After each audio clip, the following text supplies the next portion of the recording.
bahwa Allah itu adalah sifat yang khusus untuk Allah Subhanahu wa taala atau nama yang khusus untuk Allah Subhanahu wa taala.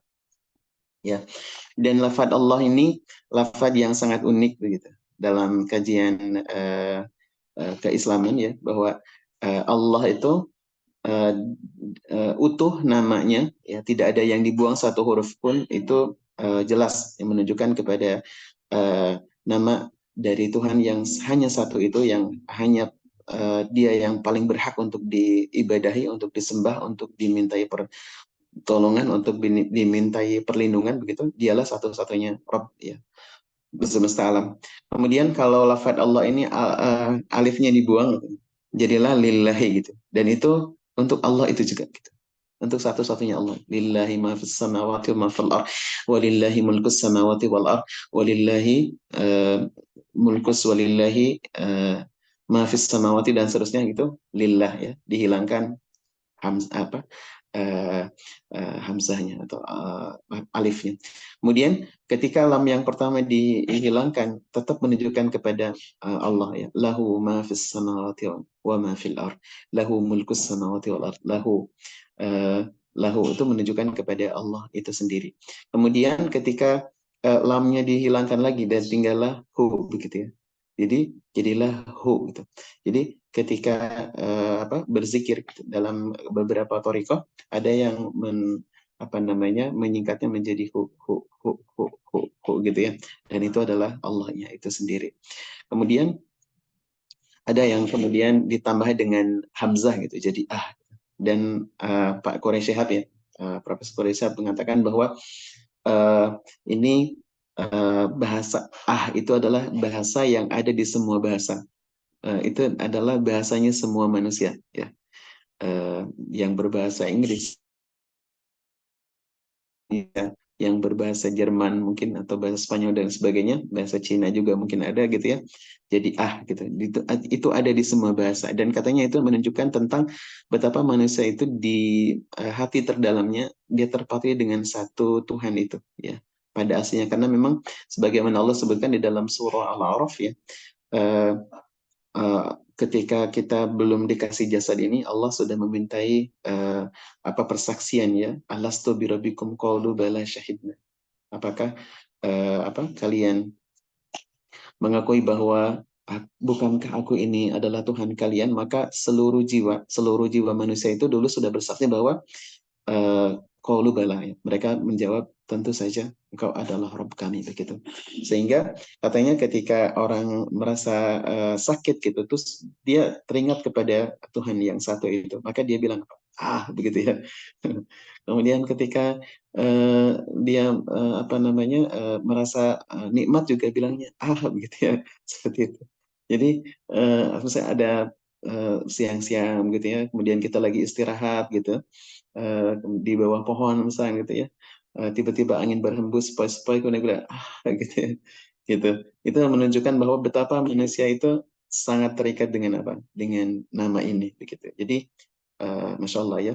Maka setiap kali kita mau memulai yang ngaji, mau memulai apapun yang baik-baik, maka mulailah dengan Bismillahirrahmanirrahim gitu ya. Dalam hadis Nabi SAW disampaikan bahwa kullu amrin dzibalin ya. Kullu amrin dzibalin. Kullu amrin dzibalin la yubda'u fihi bismillahirrahmanirrahim fahuwa aqta fahuwa abtar fahuwa ajdam.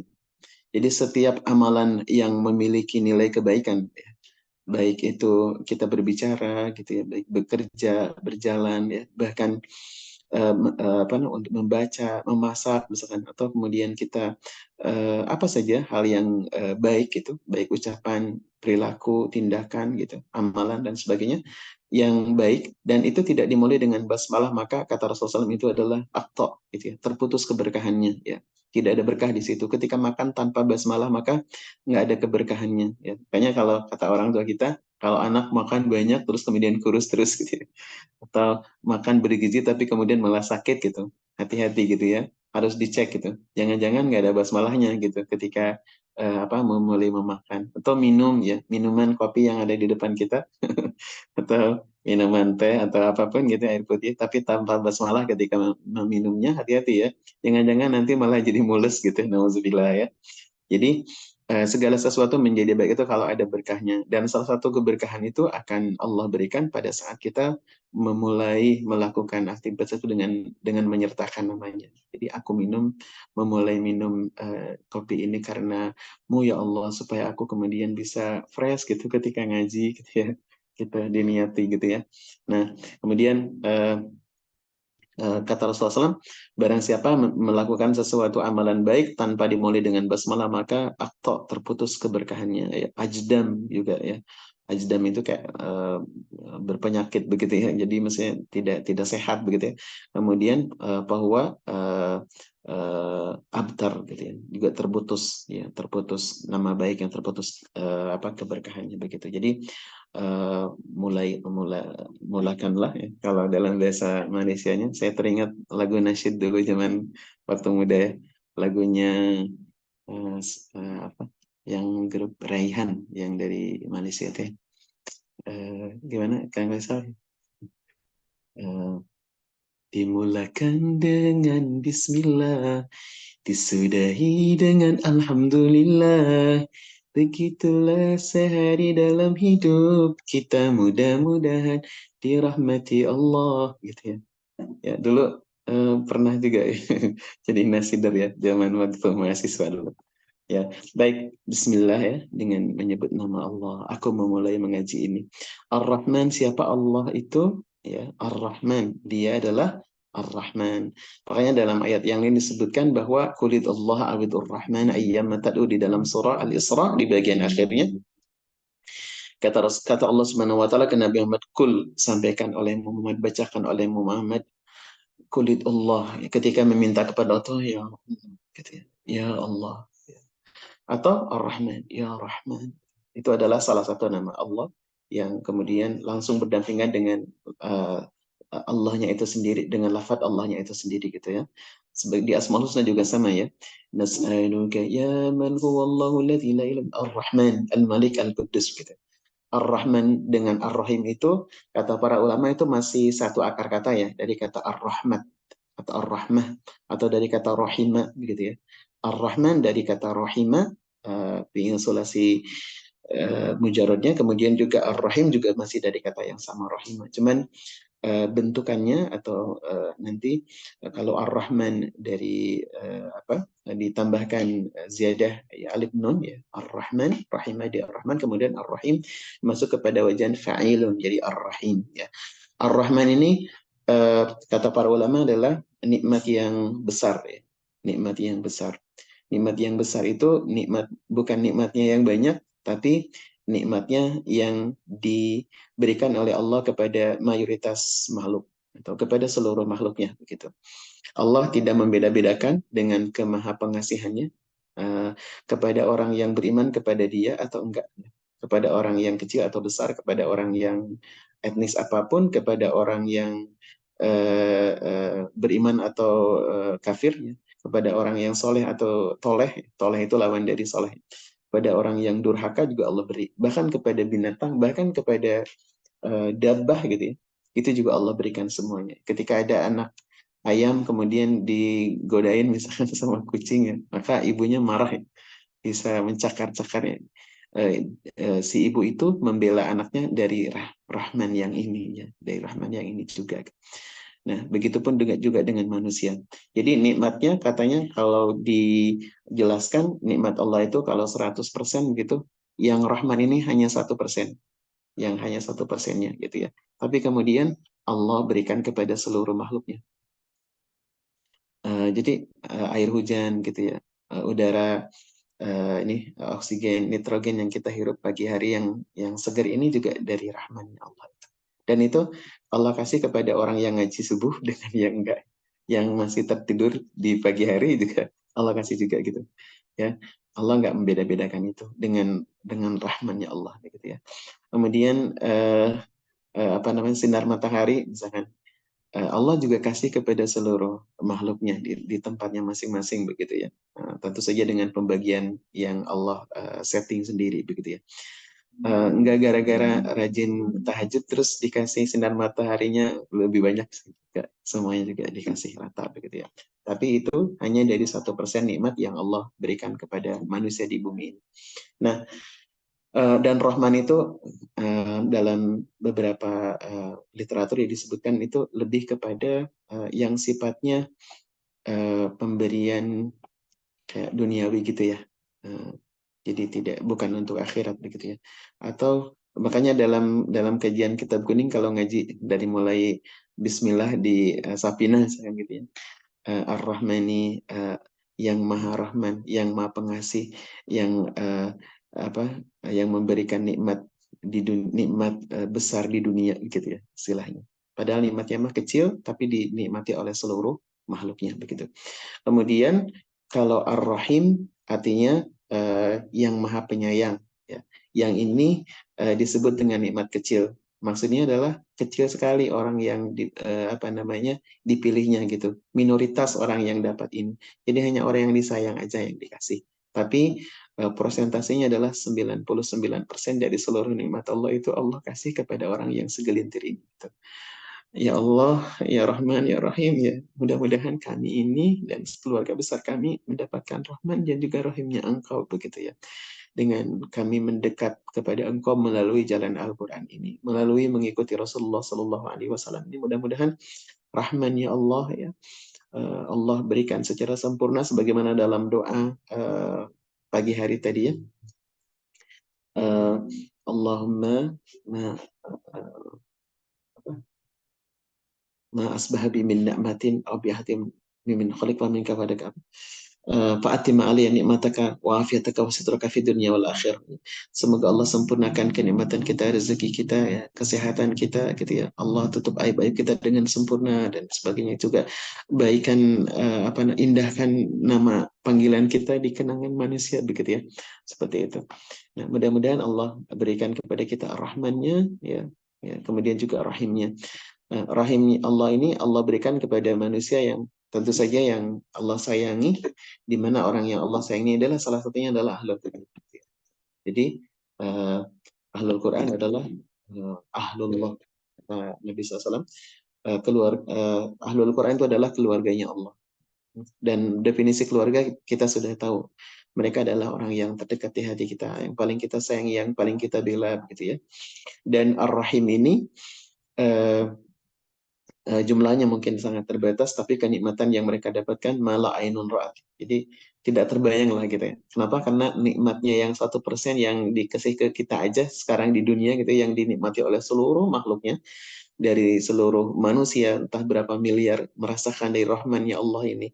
Kemudian juga seluruh binatang ternak ya. Binatang ternak itu ada 4 pasang. Ada minal iblis, minal ma'jisna ini ya. Kambing sepasang, domba sepasang, kemudian unta sepasang, kemudian sapi sepasang.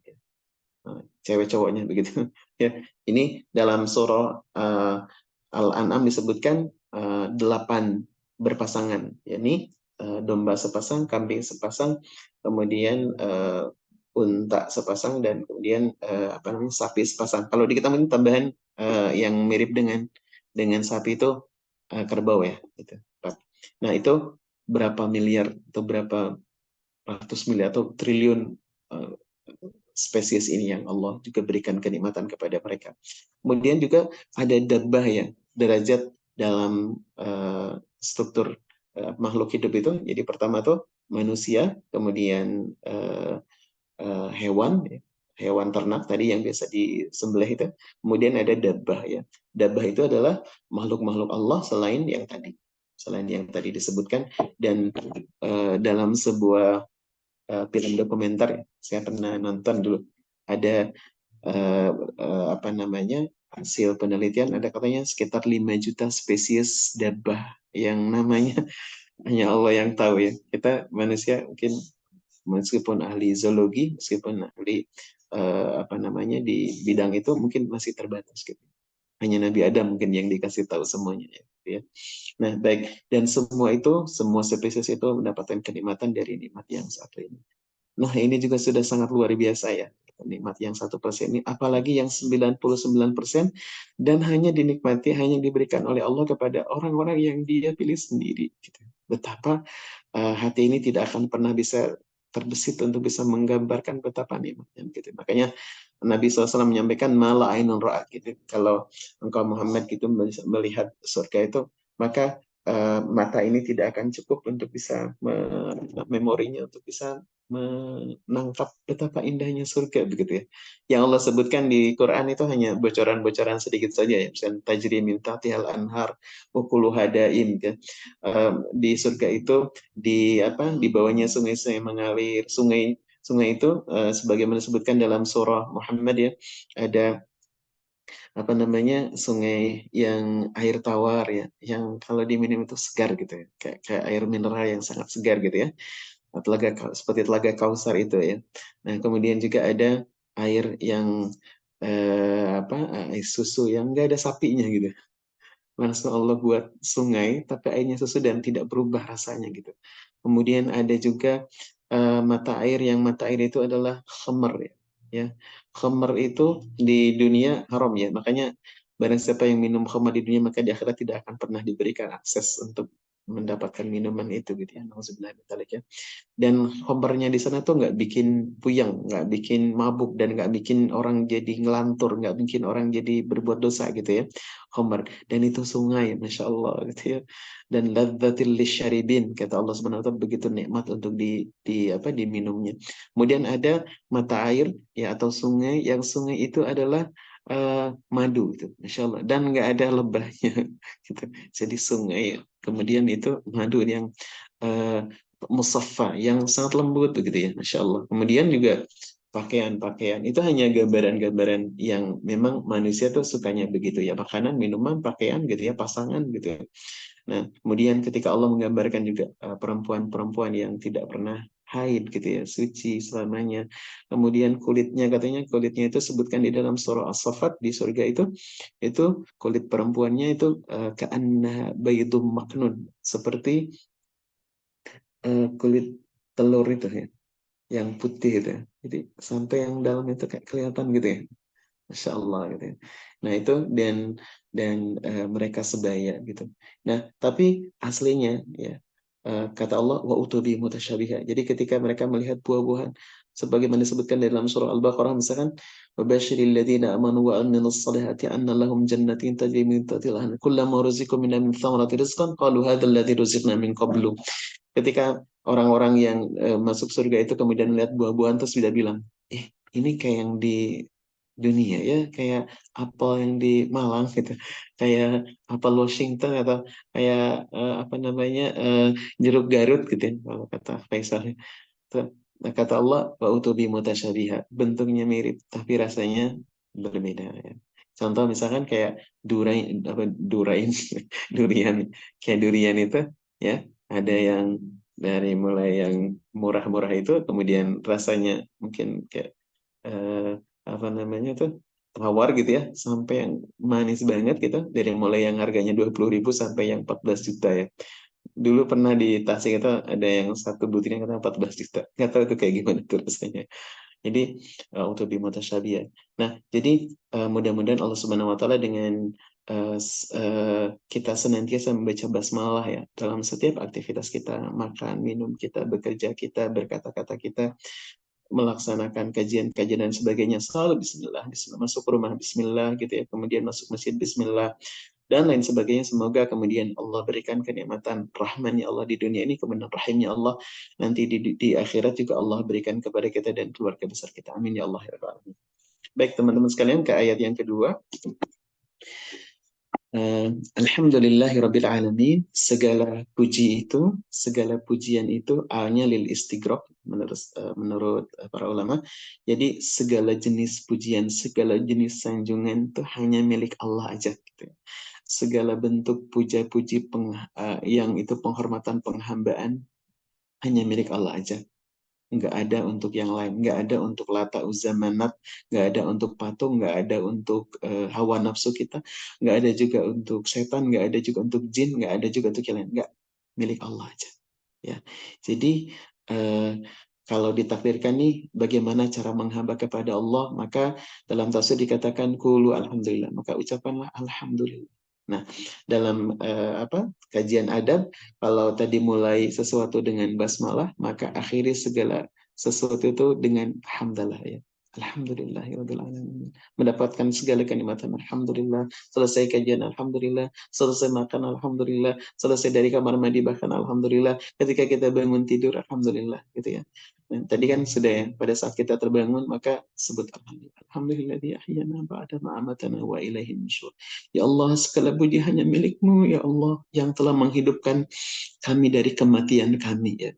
Dan hanya kepada Engkau kami akan dikembalikan, akan dikumpulkan gitu. Hati-hati bahwa kita tidur itu ternyata Allah menyebutnya adalah sama dengan mati ya. Makanya pada saat sebelum tidur berdoa, Bismika ya, dengan menyebut nama Engkau. Bismillah juga itu.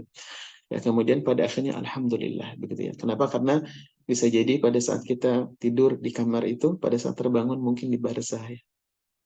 Ya, makanya jangan lupa zikirnya begitu. Baik. Alhamdulillah segala puji itu lillahi hanya milik Allah saja.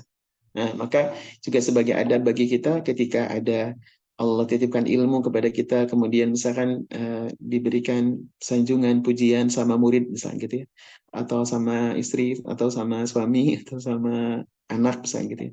Iya mama pinter, iya mama, maka kembalikan.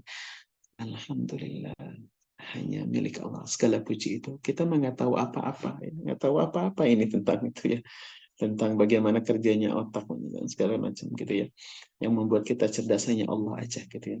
Nah, kemudian ketika ibu-ibu misalkan dipuji sama suaminya, ih mami cantik banget, maka kembalikan ke Allah. Jangan kembali ke diri sendiri, tapi langsung blast ke Allah gitu. Alhamdulillah, segala puji bagi Allah gitu ya. Kemudian kita ngaca, misalkan ternyata kinclong, bisa glowing gitu ya. Maka Alhamdulillahilladzi apa doanya? Eh, apa? Eh, segala puji bagi Allah ya. Eh, semoga Allahumma kama hasan khalqi fahasin khuluqi. Ya Allah, sebagaimana Engkau telah membuat wajahku ini indah, maka jadikanlah juga khuluqku ya. Akhlak itu menjadi lebih indah dari wajahku begitu ya. Seperti itu. Jadi seperti itu ya. Awali bismillah, akhiri dengan alhamdulillah, setiap segala mendapatkan kenikmatan apapun sekecil apapun bilang alhamdulillah. Ketika ada sanjungan langsung lepaskan ke Allah Subhanahu wa taala ya. Rabbil alamin, siapa Allah itu? Dia adalah Rabb alamin. Dia adalah Tuhan semesta alam ya.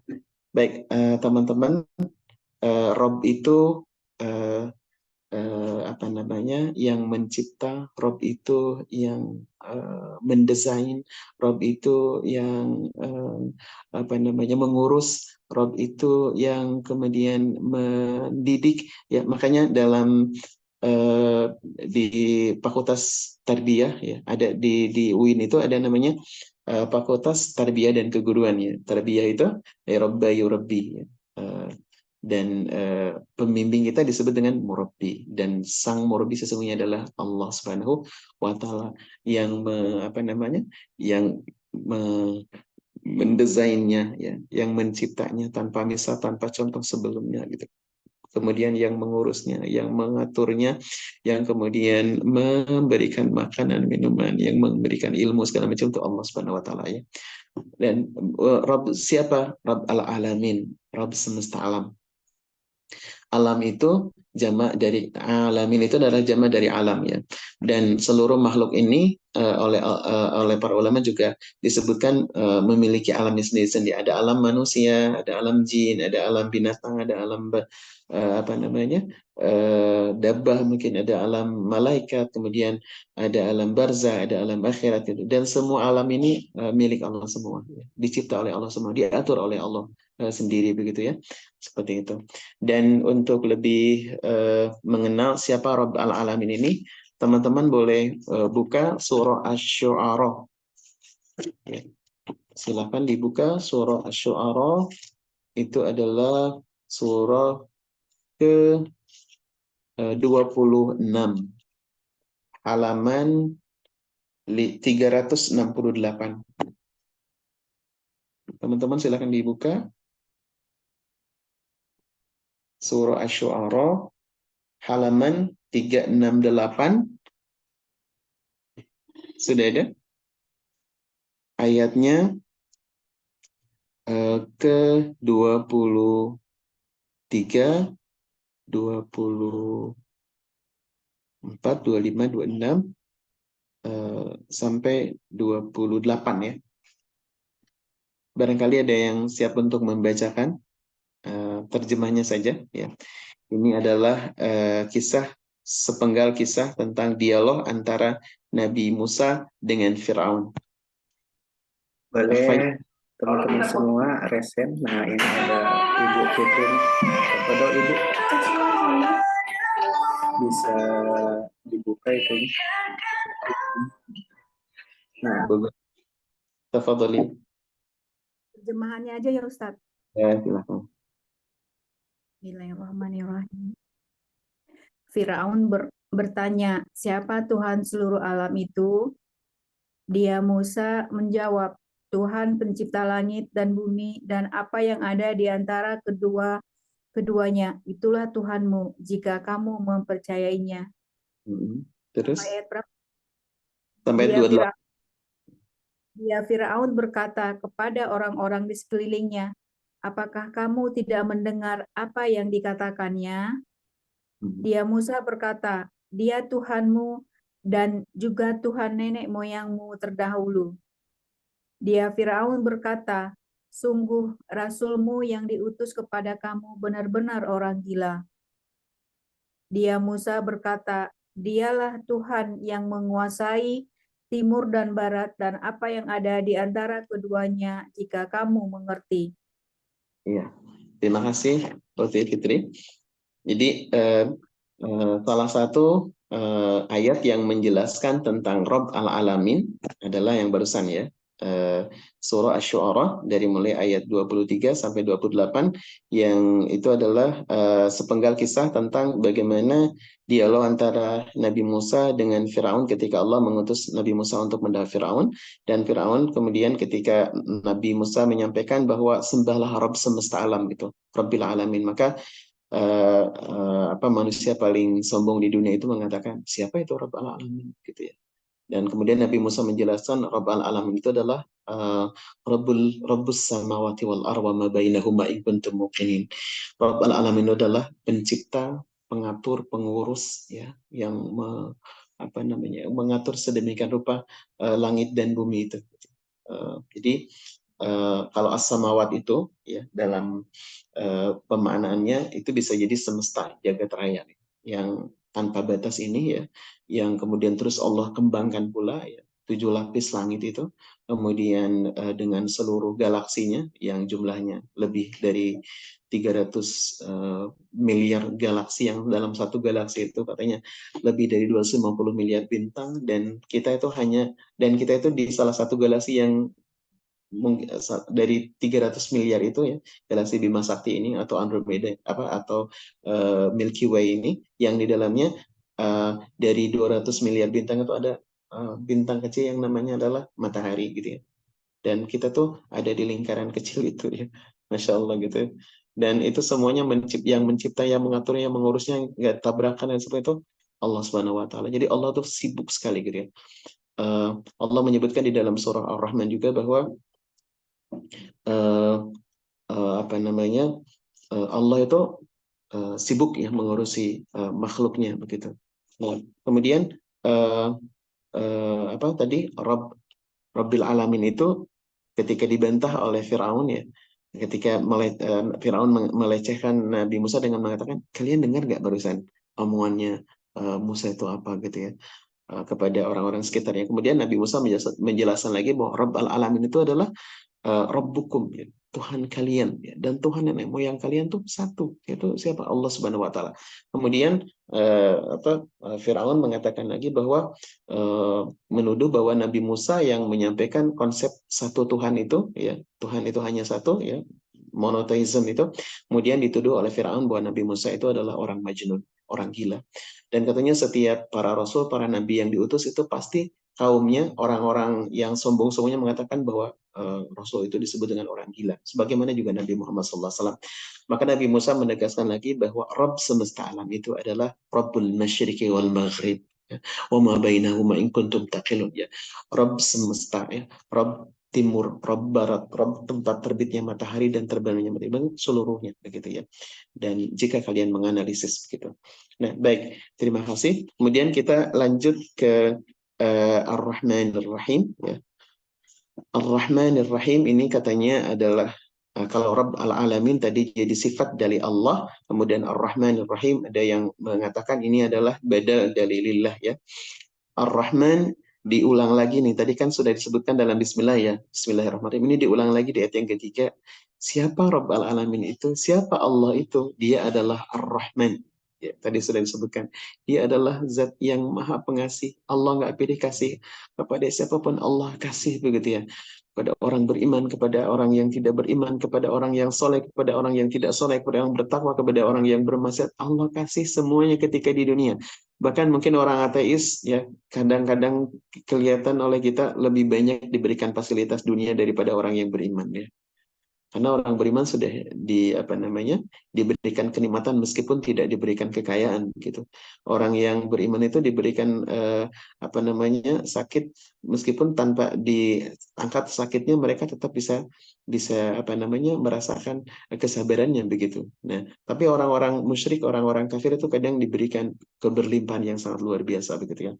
Nah, tapi Allah Subhanahu wa taala hanya memberikan kenikmatan akhirat itu hanya untuk orang-orang yang dia sayangi aja gitu ya. Yakni orang-orang yang Allah pilih menjadi pengikut para nabi, para rasul, dan kalau kita adalah berarti orang-orang yang beriman kepada Allah, orang-orang yang beriman kepada Al-Qur'an ini, yang beriman kepada seluruh rukun iman itu ya, dan semuanya tercakup dalam Al-Qur'an. Jadi kalau pengen disayang Allah, dipilih oleh Allah Subhanahu wa taala untuk orang yang akan diberikan kenikmatan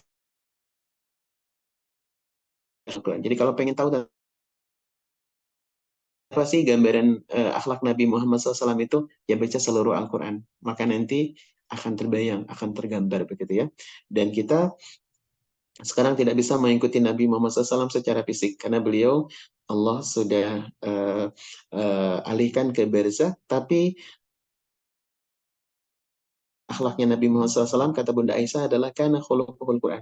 Jadi kalau pengen mengikuti Nabi Muhammad SAW, imamnya sekarang adalah Al-Quran. Jadi kalau pengen tahu tentang akhlak Nabi, baca seluruh Al-Quran. Dan kalau belum paham, maka baca sunnahnya, begitu ya. Baca sirahnya. Baik, Ar-Rahmanir Rahim.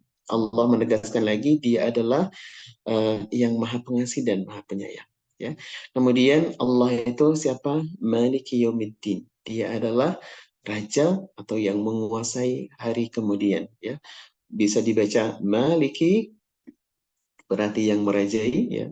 Kemudian atau yang memiliki yang memiliki hari kemudian, artinya adalah tentang informasi hari kemudian itu, atau tentang informasi kapan kiamat itu terjadi, jamnya, menitnya, begitu, kemudian rangkaian acaranya, gitu ya.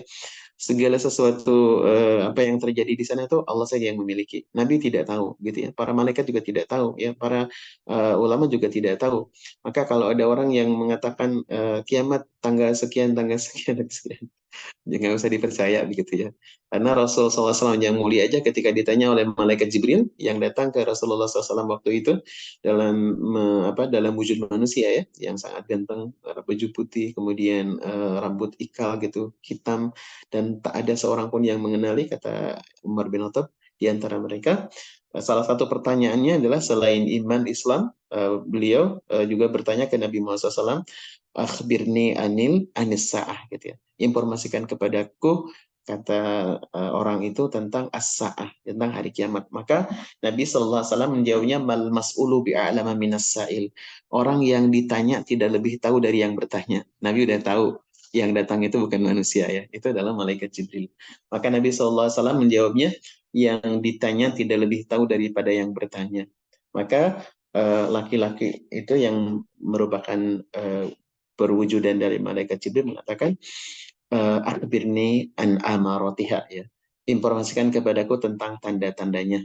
Nabi SAW menyampaikan bahwa di antara tanda-tanda kiamat itu adalah antalidal ammatu rabbataha. Yang salah satunya adalah ketika seorang ibu melahirkan tuannya. Ya, ini adalah sebuah bahasa kiasan, artinya adalah ketika manusia sudah memperbudak ibunya, gitu. Memperbabu ibunya, memperbabu kedua orang tuanya, gitu ya. Dan anaknya meraja, anaknya meratu, bisa gitu ya. Ibunya disuruh ngurus anaknya, ngurus. Jadi ibu-ibu yang sudah sepuh itu masih harus ngurus cucunya, gitu ya. Terus kemudian ketika di rumah harus bersih-bersih, misalnya itu diperlakukan, dibentak-bentak ya sama anaknya, nauzubillah, itu adalah satu tanda kiamat ya. Nah, baik, maliki itu yang merajai atau yang memiliki, tapi apa namanya, ada yang membaca atau kebanyakan dalam qiraat membacanya adalah dengan kata maliki ya. Jadi kalau misalkan ada yang membaca di ayat ini bacanya maliki ya, terus kemudian ada juga yang membacanya maliki, kedua-duanya benar, kedua-duanya ada dalilnya, kedua-duanya ada sanadnya gitu ya. Tapi harus jelas gitu ya. Ini lagi baca qiraatnya siapa gitu. Kalau qiraatnya Hafs an Asim, yang mayoritas penduduk Indonesia adalah membaca sesuai dengan yang ada di mushaf ini ya. Ini adalah mushaf yang kita baca, ini menggunakan riwayat Hafs an Asim ya. Imam Hafs dari Imam Asim bin Abi Najud, ya itu maknya dibacanya panjang. Jadi maliki yaumiddin begitu ya. Karena nanti ke bawahnya juga sama sebagaimana dalam teks, tapi kalau di dalam qiraat yang lain berbeda. Nanti ada pada kalimat malikinya dibaca pendek, terus kemudian di bawahnya ada ihdinas siratal mustaqim. Kalau dari riwayat misalkan Ibnu Katsir membacanya tidak pakai sad, tapi pakai sin ya. Ihdinas, nah gitu. Terus apa, an'amta alaihim kalau dalam riwayat Hafiz an Asim yang kita baca, kalau di riwayat yang lain ada yang dibaca an'amta alaihum gitu ya. An'amta alaihumu gitu. Nah, tapi kalau ke bawahnya membaca alaihim wal maghdubi alaihim, maka malikinya harus dibaca panjang ya. Maliki yaumiddin, dan bismillahnya ayat 1 gitu. Bismillah ayat 1. Ya. Baik, kemudian kita kembali ke sini. Kalau maliki itu berarti merajai ya, yang merajai ya. Makanya Allah Subhanahu wa taala menyebutkan di dalam surah Ghafir, nanti pada saat hari kiamat ketika manusia dibangkitkan di alam barzakh ya, dalam kubur, kemudian manusia dikumpulkan, kemudian Allah berfirman, limanil mulkul yaum, milik siapa kerajaan hari ini gitu ya. Saat itulah kemudian seluruh makhluk tertunduk dan tidak ada yang satupun raja-raja di sana, karena semua kerajaan, semua raja di raja itu hanya Allah Subhanahu wa taala. Boleh dibuka di dalam surah Ghafir atau surah Al-Mu'min ya. Jadi di Quran Mushaf kita itu ada dua nama yang dicantumkan, ada namanya surah Ghafir, ada namanya surah Al-Mu'min. Ghafir itu ada di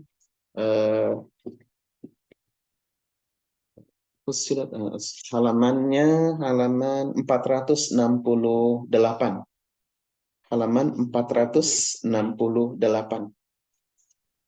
Nama surahnya surah Ghafir. Ini adalah surah ke-40 pada ayat ke-15 dan 16. Barangkali ada yang bersedia untuk membaca terjemahnya, dipersilakan. Boleh langsung teman-teman semua resen yang berkenan membaca artinya. Ayo. 400 ayat 15 dan 16. Silakan. Kalau nggak ada, kembali ke Ukti Fitri yang dari Bogor tadi, boleh. Silakan.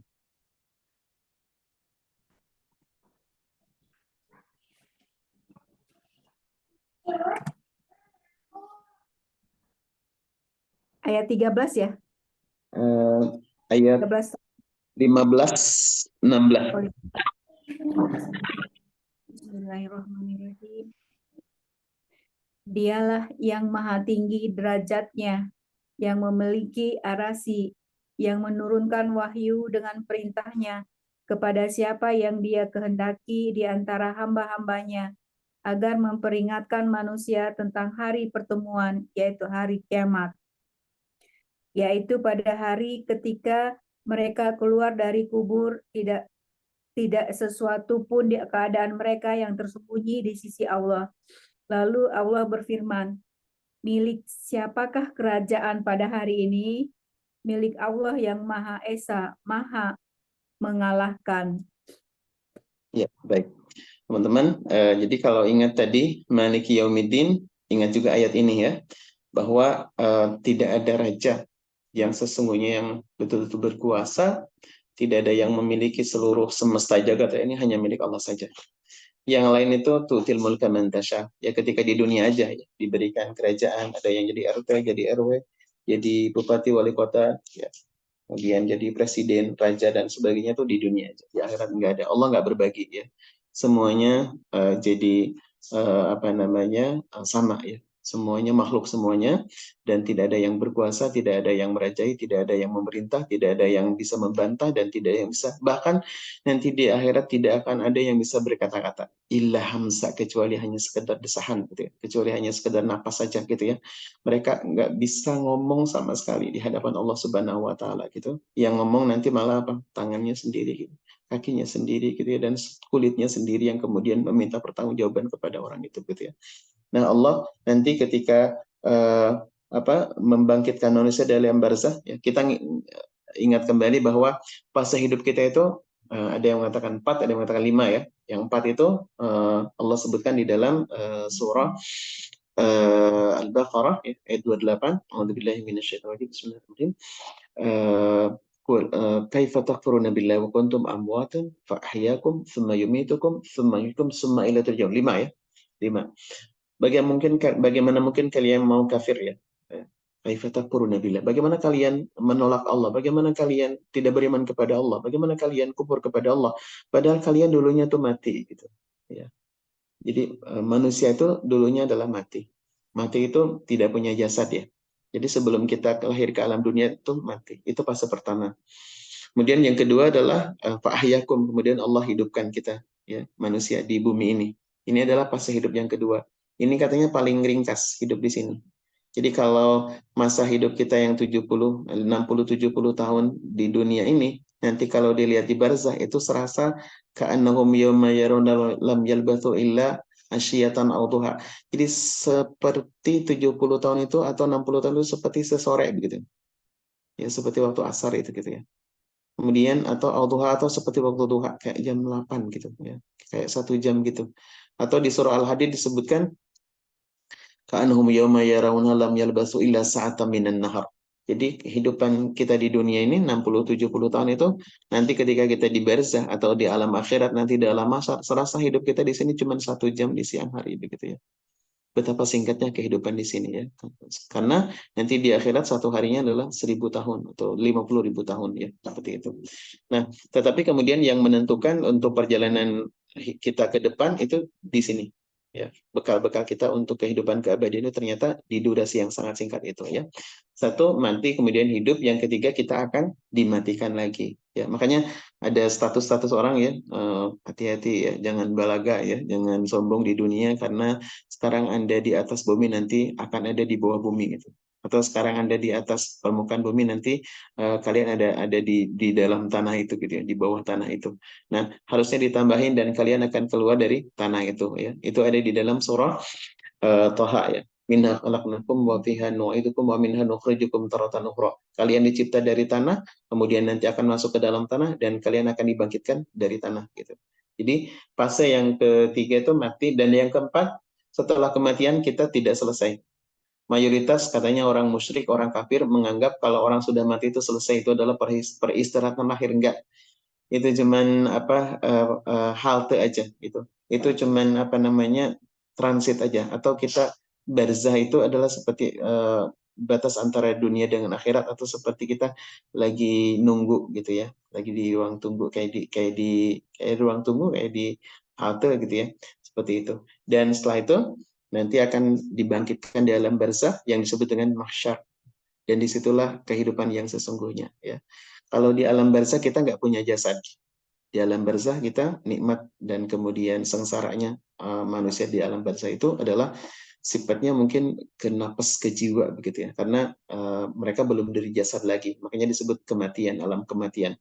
Kemudian setelah dibangkitkan nanti akan diberi jasad yang baru ya, khalqan jadida, diberi jasad yang baru, yang ini oleh orang-orang musyrik Mekah ditolak. Bagaimana mungkin orang sudah jadi tulang belulang kemudian dihidupkan lagi? Siapa itu yang akan menghidupkan? Maka Allah mengatakan, Qul yuhyihalladzi ansa'aha awwala marrah, yang akan menghidupkan manusia kembali setelah jadi tulang belulang, setelah menjadi tanah gitu, dialah Allah Subhanahu wa taala. Diberikan jasad yang baru, yang itu untuk di alam keabadian. Nikmatnya, kemudian sengsaranya itu jiwa raga ya, nanti ketika di masa itu. Kemudian summa ilaihi turja'un, kemudian nanti kita akan dikembalikan kepada Allah Subhanahu wa taala, imam masuk ke dalam surga, amin, mudah-mudahan, atau nauzubillah ya, orang kafir itu akan masuk ke dalam neraka gitu. Jadi ada 5 fase ya. Jadi fase kematian, kemudian fase kehidupan sekarang, kemudian ada fase kematian, dan kemudian fase kehidupan, dan kemudian fase kembali kepada Allah Subhanahu wa taala, atau minimal ada 3 ya. Ahyaitana snataini, amatana snataini wa ahyaitana snataini, 2 kematian dan 2 kehidupan ya. Mati pertama sebelum hidup, kemudian mati nanti setelah hidup, dan kemudian kehidupan sekarang, dan kemudian nanti di kebangkitan. Nah, pada saat dibangkitan itu nanti, maka Allah berfirman, milik siapa kerajaan saat ini? Maka seluruh makhluk mengatakan, ya lillahil wahidil qahar, hanya milik Allah lah kerajaan saat itu. Makanya raja-raja mati gitu ya, orang kaya mati, ya orang miskin mati, dan sebagainya. Dan nanti pada saat dibangkitkan, mereka sudah tidak jadi raja lagi. Baik, kembali ke surah Al-Fatihahnya. Terima kasih tadi yang sudah membacakan terjemahnya. Maliki Yaumidin, atau dibaca Maliki Yaumidin. Yaumidin artinya adalah hari kemudian ya. Hari kemudian. Makanya yaum itu hari, din itu kemudian, atau hari kiamat atau hari akhirat. Makanya agama itu disebut ad-din. Agama itu disebut ad-din. Kenapa? Karena agama itu berbicara mayoritasnya adalah tentang ad-din, tentang akhirat. Seluruh Quran ini mayoritas berbicara tentang akhirat. Ya. Apalagi surah-surah Makkiyah ini lebih banyak, lebih dominan menjelaskan tentang akhirat. Maka orang yang tidak beriman kepada akhirat tidak akan paham Al-Quran, karena mayoritas isi Al-Quran berbicara tentang masalah akhirat begitu ya. Nah, dan hati-hati ya, banyak orang yang mencibir itu, katanya akhirat-akhiratnya sih kayak yang pernah aja Ustadz ke sana gitu ya. Ya terserah, ada kami mau beriman, kami mau percaya begitu ya. Dan hati-hati nanti di akhirat, orang yang tidak percaya kepada akhirat, maka sudah tidak ada cara lain bagaimana mereka mengeluarkan diri dari siksa Allah Subhanahu wa taala gitu ya. Nah, baik. Kemudian iyyaka na'budu wa iyyaka nasta'in ya. Iyyaka ini menjadi maf'ul bih dari kata na'budu. Jadi didahulukan objeknya, kemudian subjek predikatnya diakhirkan. Ini menunjukkan kalau dalam bahasa Arab artinya adalah apa namanya, hasr ya. Hasr itu menspesialkan atau menjadi sesuatu yang hanya begitu ya. Jadi iyyaka na'budu, bukan aku menyembah kepadamu, tapi hanya kepadamu ya kami menghamba, hanya kepadamu kami beribadah, hanya kepada engkau saja ya, tidak kepada yang lain gitu. Jadi iyyaka na'budu artinya ada kata hanyanya, hanya kepada engkau kami menghamba, hanya kepada engkau kami memohon kami minta perlindungan, hanya kepada engkau kami menyembah gitu. Jadi menyembah dulu ya, menyembah dulu, beribadah dulu, baru meminta begitu. Nah, ini juga pelajaran bagi kita ya. Jadi kerja dulu baru nanti minta upah ya. Jangan minta upah sebelum bekerja. Ini contoh yang sangat baik dari dari Al-Qur'an, dari surah ini Allah mencontohkan ya, iyyaka na'budu, berkomitmen dulu, hanya kepada engkau kami menghamba, hanya kepada engkau kami beribadah, wa iyyaka nasta'in, dan hanya kepada engkau kami memohon perlindungan atau memohon pertolongan begitu ya. Nah, jadi ini juga dijelaskan dalam hadis Nabi sallallahu alaihi wasallam ketika beliau berpesan kepada anak muda yang bernama Abdullah bin Abbas ya, dikenal dengan Ibnu Abbas. Ibnu Abbas ini adalah anak paman beliau. nama ayah dari pemuda ini namanya adalah Abbas bin Abdul Muthalib, kemudian punya ibu namanya Ummu Fadl, ya. Kemudian anaknya bernama Ibnu Abbas, ya.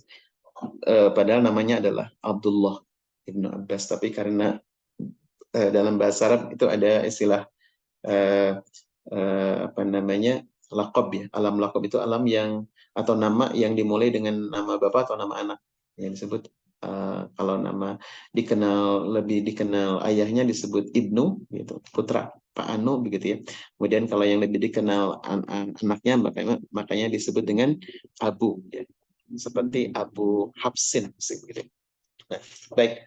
Kemudian suatu ketika Ibnu Abbas ini dibonceng oleh Nabi SAW di untanya, mungkin Al-Qaswa, gitu, ketika jalan-jalan. Kemudian beliau berpesan, wahai anak muda, aku akan berpesan kepadamu beberapa kata, gitu ya. Nah, ini kalau ke anak muda katanya jangan banyak-banyak. Jadi aku berpesan kepadamu beberapa kalimat, gitu ya. Ini wa'allimuka kalimat, aku akan berpesan kepadamu wahai anak muda beberapa kalimat. Ya, ihfadillah yahfadka, gitu. Jagalah Allah maka Allah akan menjagamu, ya. Ihfadillah yajidku tujahaka, jagalah Allah maka Allah akan ada di hadapanmu, akan senantiasa menolong, akan senantiasa melindungimu, akan senantiasa menjagamu dari segala mara bahaya, gitu. Kemudian fa idzas ta'anta fasta'in billah. Kalau kau meminta pertolongan, langsunglah minta pertolongan kepada Allah, jangan melalui siapapun, karena Allah itu dekat, gitu ya. Kemudian wa idza sa'alta fas'alillah. Kalau mau minta langsung kepada Allah, begitu. Jangan melalui gitu. Kecuali wasilah atau tawasul yang diperbolehkan oleh Allah Subhanahu wa taala, ya, seperti dengan amal soleh, misalkan, ya Allah, dari bacaan Al-Quran yang barusan, dari kajian Al-Quran yang barusan, ya Allah, tolong kami, ya Allah. Ya Allah, dengan sedekah tadi, ya Allah, tolong, ya Allah, jika itu kau terima, ya Allah, jika itu benar-benar aku ikhlas karena engkau, ya Allah, tolong mudahkan segala urusanku, gitu ya. Gitu boleh, ya. Tapi jangan melalui, misalkan melalui orang yang sudah mati, melalui kepada kuburan, kepada pohon, kepada apa, enggak ada, gitu ya. Jadi bertawasullah dengan apa yang Allah contohkan kepada dengan sesuatu yang Rasulullah contohkan. Misalkan ke ibu, gitu ya. Ibu, tolong doakan saya supaya, kepada orang soleh yang masih hidup boleh, gitu ya. Tapi kepada orang yang sudah meninggal bukan minta doa, tapi didoakan, gitu ya. Nah, baik. Di sini komitmen manusia atau komitmen kita kepada Allah hanya menghamba kepadanya dan hanya memohon kepadanya. Dan ini juga dalam proposal kan biasanya seperti itu, ya. Aku tuh bekerja, ya, hanya kepadamu, hanya di perusahaan ini saya bekerja, saya tidak bekerja di tempat yang lain. Ya, maka ketika mau kasbon misalnya, gitu ya, kalau nggak kepada Bapak, terus saya kepada siapa lagi? Kan saya kerjanya di sini, gitu ya. Nah, jadi seperti itu, ya. Jadi ini contoh proposal, ya, yang terbaik. Ini contoh doa yang terbaik, contoh permohonan yang terbaik, ya. Yang pertama tadi Bismillahirrahmanirrahim, ya. Kemudian puji dulu, gitu ya, Allahnya. Kemudian sebut dulu sifat-sifat, ya, Asmaul Husna-nya, gitu ya, Asmaul A'zamnya, ya, Rabbil Alamin, Ar-Rahman, Ar-Rahim, Maliki Yaumiddin, gitu ya. Kemudian setelah itu berkomitmen, aku hanya menghamba kepadamu, ya Allah, dan aku hanya memohon kepadamu, ya Allah, gitu ya. Maka Allah maka doanya, ya, tadi kan sudah muja-muji, ini contoh doa itu. Bismillah, puja-puji Allah, sebut-sebut kebaikan Allah, sebut-sebut sifat-sifat Allah, kemudian hanya berkomitmen ibadah kepada Allah, berkomitmen kemudian hanya meminta pertolongan kepada Allah, maka barulah minta ihdinas siratal mustaqim. Dan kalau minta jangan yang tanggung-tanggung, yang terbaik. Ini doa yang terbaik itu adalah meminta ihdina, ya, tunjukkanlah kami, hadiahkanlah kami as-siratal mustaqim, jalan yang lurus, ya. Ihdi itu adalah hidayah, itu permintaan, permohonan hidayah, permohonan petunjuk, permohonan hidayah. Dengan hadiah itu satu akar kata, ya, dari kata hidayah, ya, hidayatan atau hadiatan, gitu ya. Artinya adalah kalau hadiah itu memberikan sesuatu dengan penghargaan, gitu ya. Hadiah memberikan sesuatu dengan penuh kasih sayang dan penuh penghargaan, gitu ya. Jadi kita minta kepada Allah jalan yang lurus itu dengan penuh kasih sayang, gitu ya. Dan hidayah itu ada banyak, ya, ada 5, ya. Ada hidayah gorizah, insting, ya.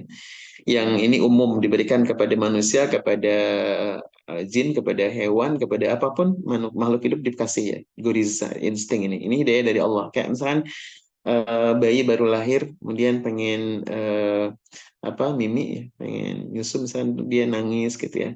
Kemudian ketika dia tidak nyaman karena BAB misalnya dia nangis juga gitu ya. Itu insting ya. Kemudian dan insting ini lebih tajam di binatang nih. Lebih tajam di binatang insting itu.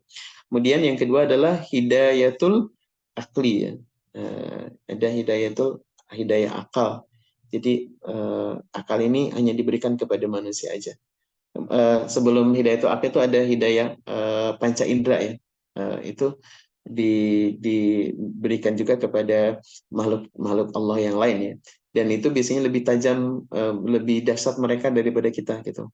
Ya, kekuatan tubuhnya, kemudian ketajaman matanya, ketajaman pendengarannya itu makhluk yang lain itu lebih kuat daripada kita. Tapi kalau hidayah itu akal itu hanya diberikan kepada manusia, kemudian ada hidayatul din ya, hidayah agama ya. Atau hidayatul irsyad dulu. Hidayatul irsyad, hidayah petunjuk ya, dia berupa panduan hidup ya seperti Al-Qur'an, Sunnah gitu ya, kemudian ajaran-ajaran itu. Kemudian ada yang tertinggi adalah hidayatul taufik. Hidayatul taufik itu adalah diberikan jalannya, diberikan arahannya, diberikan ilmunya, diberikan pedomannya, diberikan petunjuknya, terus kemudian dibimbing gitu. Yang ini yang kita mohon itu adalah hidayatul taufik ya. Jadi hidayatul taufik itu kayak misalkan orang nanya tentang sesuatu alamat begitu, kemudian tidak hanya diberikan peta, diberikan map, ya, diberikan Sherlock begitu, tapi kemudian juga bahkan diantar sampai ke tujuan ya dengan penuh kasih sayang gitu, sampai bertemu dengan orang yang dituju, sampai ke tempat yang betul-betul dia inginkan, diantar gitu sampai ke sana itu ya. Kita mohon kepada Allah Subhanahu wa taala hidayah taufik ya. Ihdina, tunjukinlah kami ya Allah ke as-siratal mustaqim. As-siratal mustaqim itu adalah jalan yang lurus. Jalan yang lurus itu apa? Nanti ke depannya dijelaskan, yaitu siratal ladzina an'amta alaihim, jalan orang-orang yang telah Engkau berikan nikmat kepada mereka. Ya. Ghairil maghdubi alaihim, bukan jalan orang-orang yang Engkau murkai ya. Dan waladhdallin, dan juga bukan jalan orang-orang yang tersesat gitu, orang yang Engkau sesatkan gitu. Jadi as-siratal mustaqim itu lebih tepatnya adalah sebagaimana yang Allah jelaskan di dalam surah An-Nisa. Boleh dibuka dulu surah An-Nisa ayatnya 60, ayatnya ayat 69, 68, 69. Apa yang disebut dengan as-siratal mustaqim? Tadi di Al-Fatihah juga disebutkan adalah jalan orang yang telah Allah berikan kenikmatan kepada mereka. Siapa orang yang telah Allah berikan kenikmatan kepada mereka? Siapa orang yang telah terdahulu mengikuti jalan yang lurus itu? Siapa orang yang telah Allah berikan jalan yang lurus itu? Di sini penjelasannya ada di dalam ayat ke-68, 69 dari surah An-Nisa, ada di halaman 89. Ada yang berkenan untuk membacanya? Silahkan. Teman-teman semua boleh resen ya yang mau membacakan. Ini sekarang lebih banyak ya, Faisal ya? Ya, alhamdulillah Ustaz. 30 orang. 28, 30 dengan kita. Insyaallah. Allah ya. Baik. Silakan Pak Ustadznya sendiri, tafadhol, Iqra.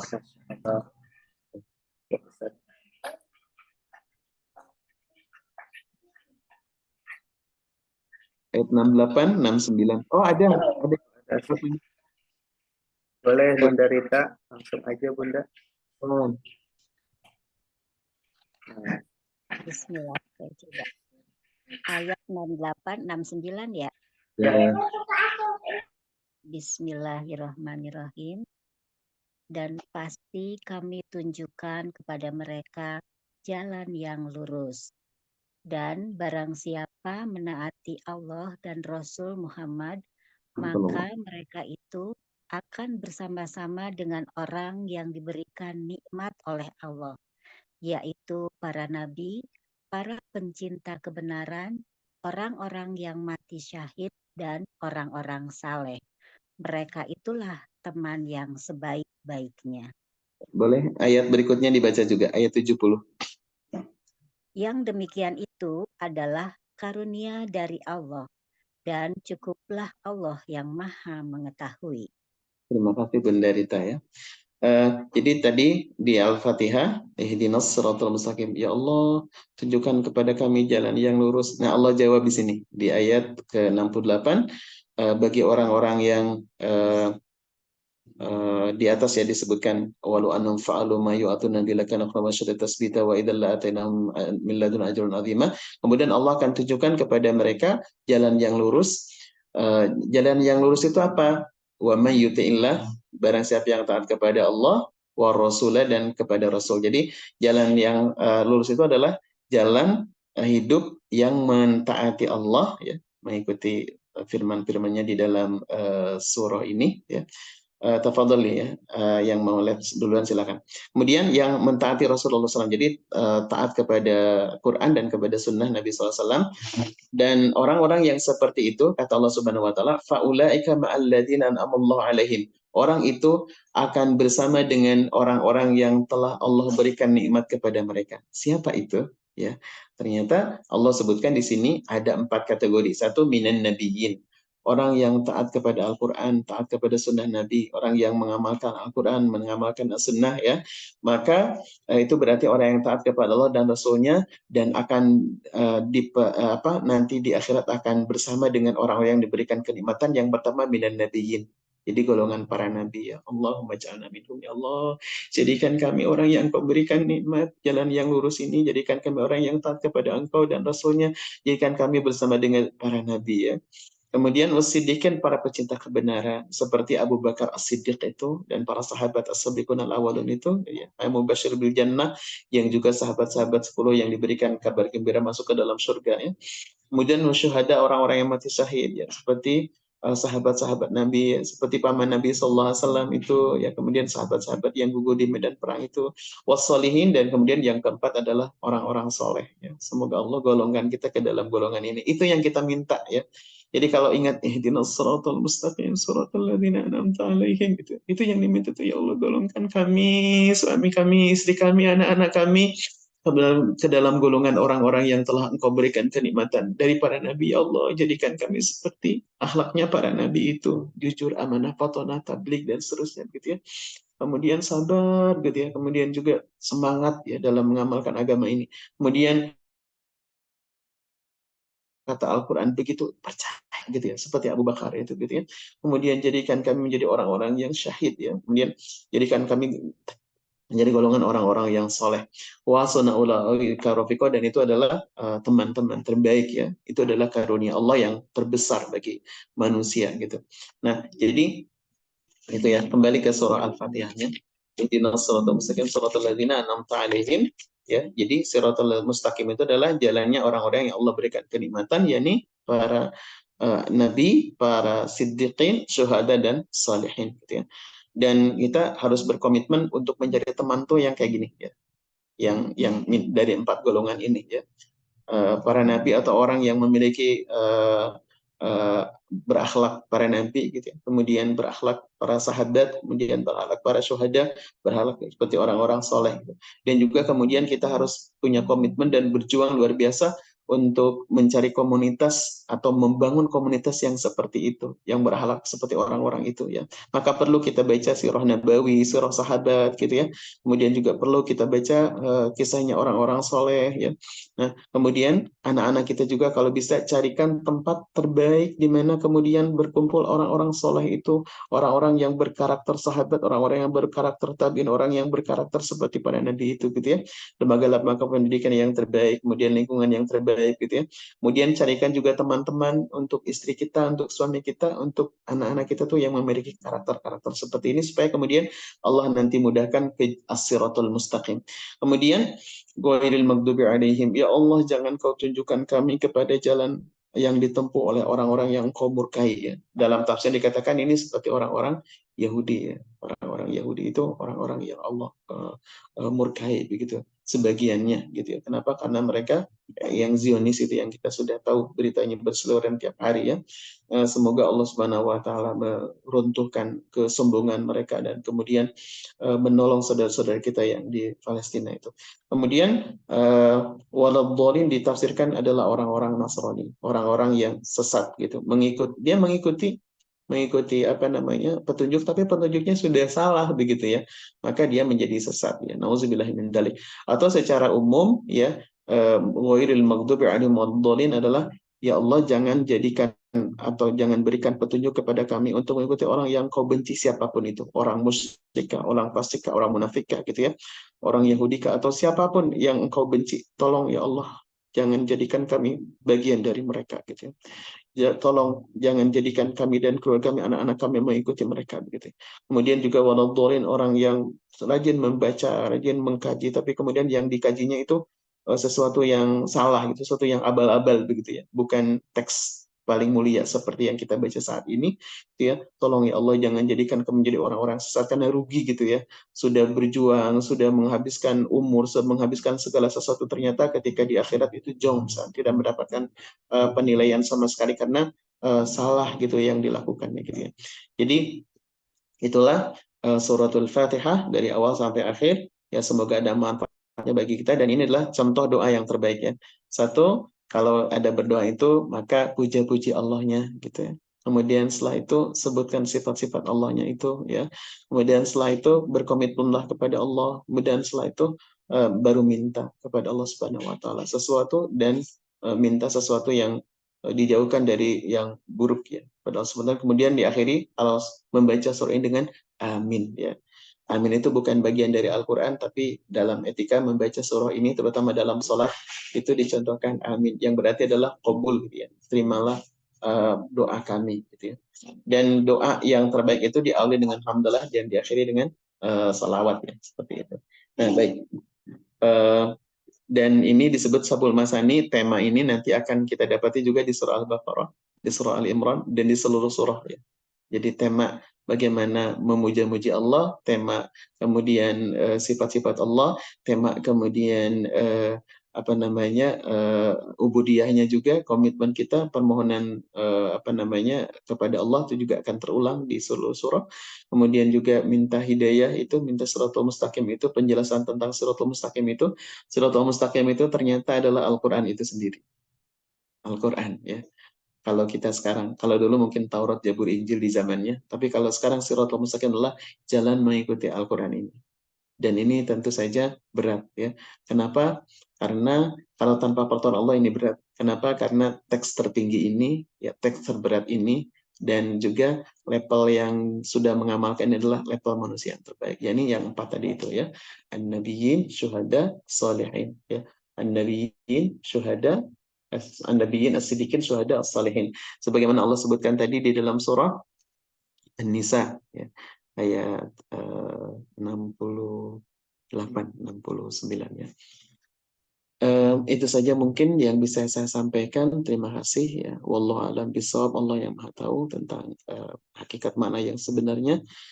Semoga nanti kita termotivasi untuk terus mengkaji lagi surah ini. Insya Allah setiap kali mendalami, setiap kali mentadaburi, nanti Allah kasih lagi ilmu yang barunya, begitu ya. Sehingga kita semakin mantap ketika membaca surah ini yang merupakan Quran Al-Azim ya, Sab'ul Mathani, dan merupakan Fatihatul Kitab, surah As-Salah ya. Sehingga kita sholatnya lebih khusyuk lagi insya Allah ya. Baik, terima kasih. Saya tutup dulu. Assalamualaikum. Waalaikumsalam warahmatullahi wabarakatuh. Alhamdulillah, makasih banyak Ustaz atas ilmunya pada pagi ini sajiannya. Insya Allah sehat terus Ustadznya. Semoga minggu depan kita bisa bertemu kembali ya teman-teman semua, bisa belajar tadabbur kembali. Insya Allah kita nanti melanjutkan ya pembahasan yang sudah disampaikan ya. Dan tentunya saya ucapkan makasih juga kepada teman-teman yang sudah bergabung. Semoga Allah temenin terus ikhtiar kita dalam istiqomahan belajar Al-Quran ini. Mungkin kita tutup ya dengan istighfar bareng-bareng mungkin ya. Astagfirullahaladzim. astagfirullahaladzim, astagfirullahaladzim, ditutup dengan doa kafaratul majlis. Subhanakallahumma wa bihamdika asyhadu an la ilaha illa anta astaghfiruka wa atubu ilaik. Bagi teman-teman semua yang ingin ada keluhan, bertanya atau apapun itu, boleh ya nanti di japri saja ya ke aku atau siapa. Nanti insya Allah ditanyakan langsung ke Ustadz bila ada keluh kesah ya Ustadz. Ya, boleh nanti ditampung aja. Mohon maaf ini mungkin terlalu lama ya. Tadi bersemangat untuk menyelesaikan. Nah, kalau yang tadi live ya mungkin bisa ditanyakan dan di minggu depan sedikit diulang ya beberapa poin itu supaya kemudian informasinya bisa diterima oleh semua. Mohon maaf, saya pamit. Ya, Ustaz. Waalaikumsalam warahmatullahi wabarakatuh. Terima kasih banyak Ustaz. Terima kasih teman-teman semua. Kita tutup saja majelis ini dengan doa kafaratul majelis. Subhanakallahumma wa bihamdika asyhadu an la ilaha illa anta astaghfiruka wa atubu ilaik. Terima kasih banyak teman-teman semua. Insyaallah ya, link rekamannya, link zoomnya nanti saya share ya. Nanti dibantu sama Kak Salman. Kita hitung mundur hitungan ketiga. 1, 2, 3. Assalamualaikum warahmatullahi wabarakatuh. Terima kasih banyak.